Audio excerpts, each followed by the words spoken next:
Listen, you need to move out. We've decided to stay in his house. What? It's too crowded for us newly married couple to have everyone here, and this isn't even your house. If you don't like it, find your own place. Sophie can stay here if she wants. Kicking her out is unfair. My mom's words made me feel relieved, but my brother and his wife were still unhappy. This happened 5 years ago when my younger brother, right out of college, brought his girlfriend home and said he wanted to marry her. My name is Sophie. I'm 33 now, and my brother, who's 5 years younger, got married right after college. His wife was still in college, 3 years behind him. My brother and his wife really wanted to tie the knot right away, but our parents suggested waiting until she finished college. Oddly enough, her parents didn't mind either way. It seems like she's a carefree spender, and her folks just want her out of the house as soon as possible. We'll cover her tuition today, but after that, she's your responsibility. So anything other than her education isn't our concern, they said casually, not wanting to bother with rent. The newlyweds chose to stay with our parents. Thankfully, our dad, who used to be well off, owned a spacious old house.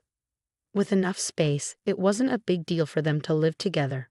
My dad grew up in a wealthy family, so he never faced money troubles like a regular worker. He hardly shared his thoughts, always wearing a smile and seeming a bit out of touch with reality.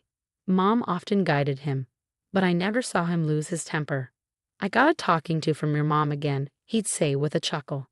Dad was easygoing, taking everything in stride, which is probably why he and Mom got along so well. I adored Dad. He'd just laugh along when Mom scolded him. And so began the living arrangement with a newly married couple. My sister-in-law doesn't lift a finger around the house. She doesn't even bother with the vacuum or sorting her laundry from ours. Cooking? Forget about it. She waits for Mom or me to make meals. You could pitch in a bit, you know. I finally snapped, only to be accused of picking on her. "You're intimidating, sis. Maybe that's why you're still single at your age," she quipped, giggling. My brother just joins in her laughter. "At least do your own laundry. Isn't it embarrassing to have someone else wash your underwear, sis?" I thought we were all one big happy family. She'd fake tears for sympathy. My brother always took her side in moments like these. "Sophie, just because Emily is young and cute, don't get jealous and bully her. We're not here to be your servants. Living together means following some rules. Emily's a student, her main focus should be on her studies. We're family, so we should be able to cooperate, right?" He said this without any hint of remorse. Even though Mom suggested they get their own place and help us with rent, he brushed it off. "If we move out, it has to be a fancy apartment. We can't settle for something cheap," such selfishness. When I asked Dad to intervene, all he'd say is, "It's tough for just the two of them to manage. They're still young." And because of that, my brother and his wife felt even bolder. When I hit 30, I got engaged, and it was a stroke of luck. My future husband was a client from work, and we hit it off during meetings. He was thoughtful and kind, so when he asked me out and then proposed, I was over the moon. Finally tying the knot, surprised someone would want you. "Better make sure you don't mess it up," my brother remarked.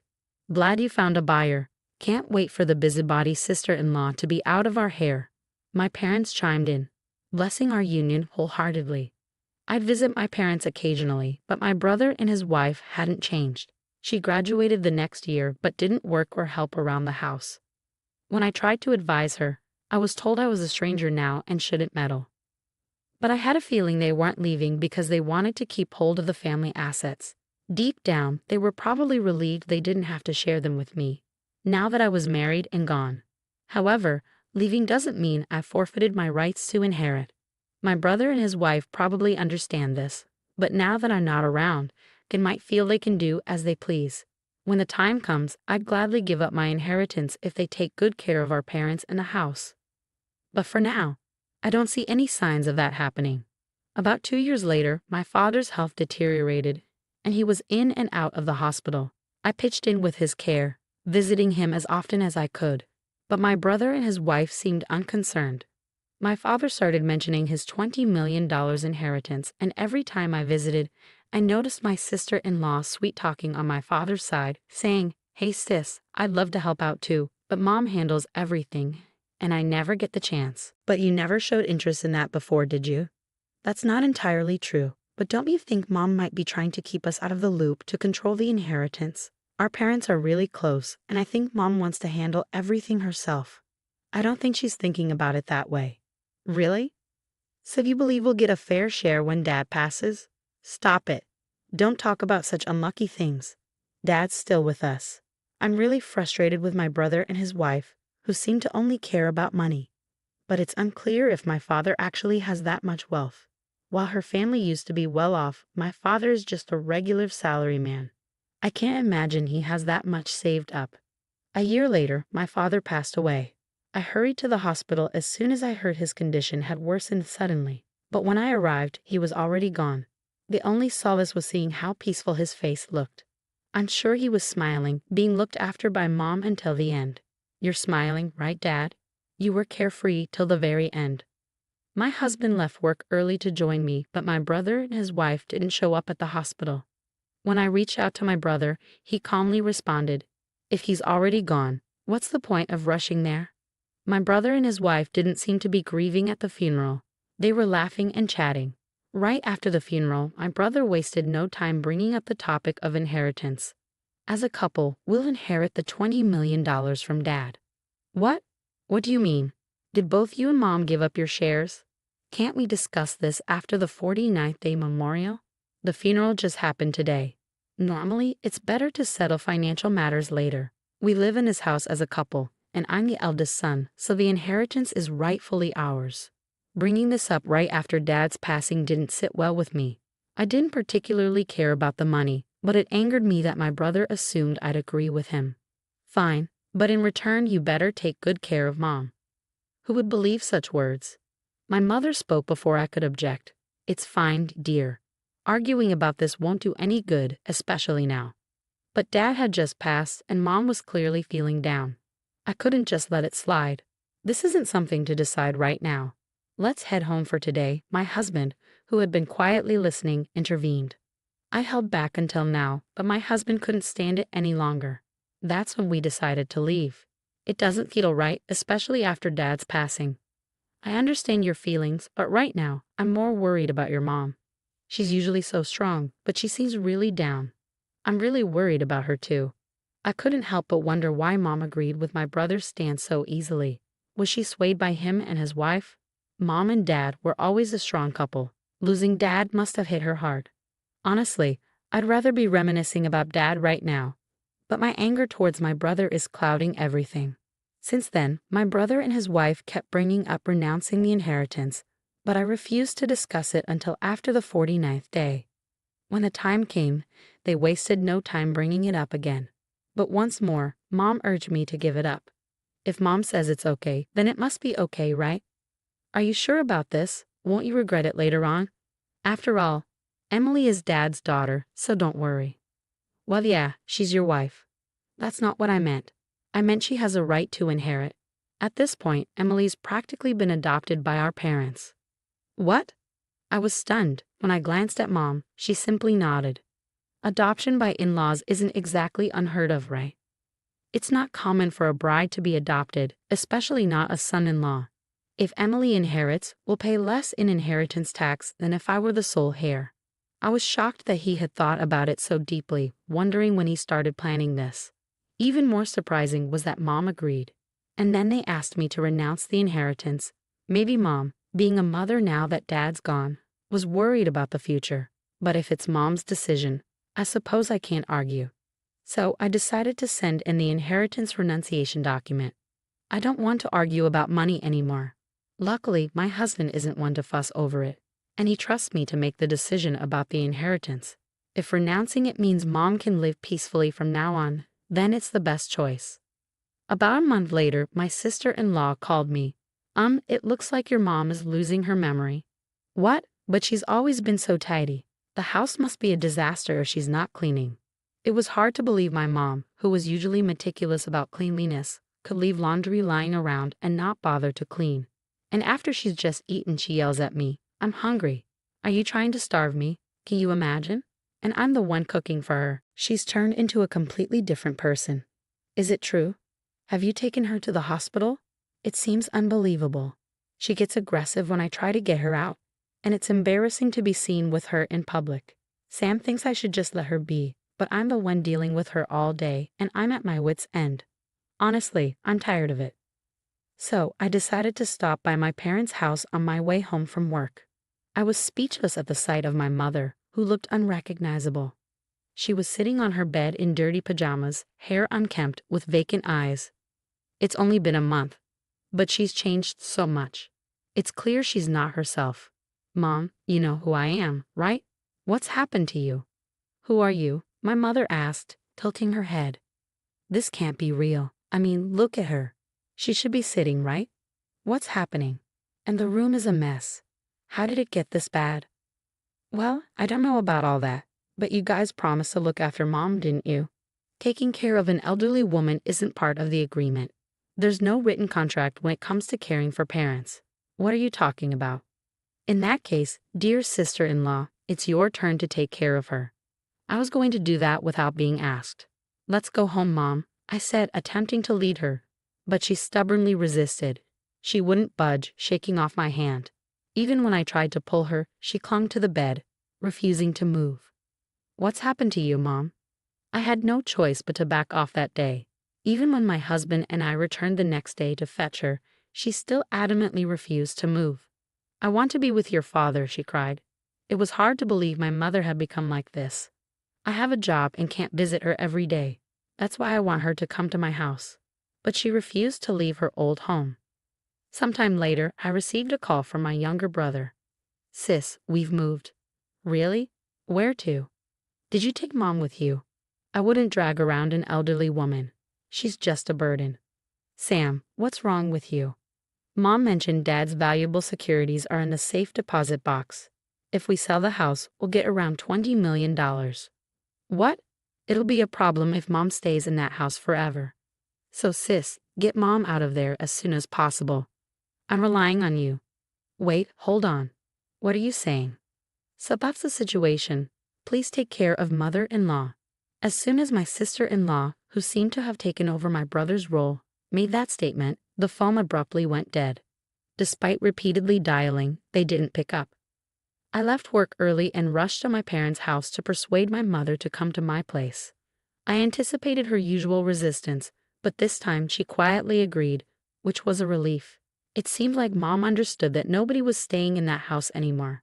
She remained silent during the drive home. But when we arrived, she suddenly perked up. Huh? Can I use your bathroom?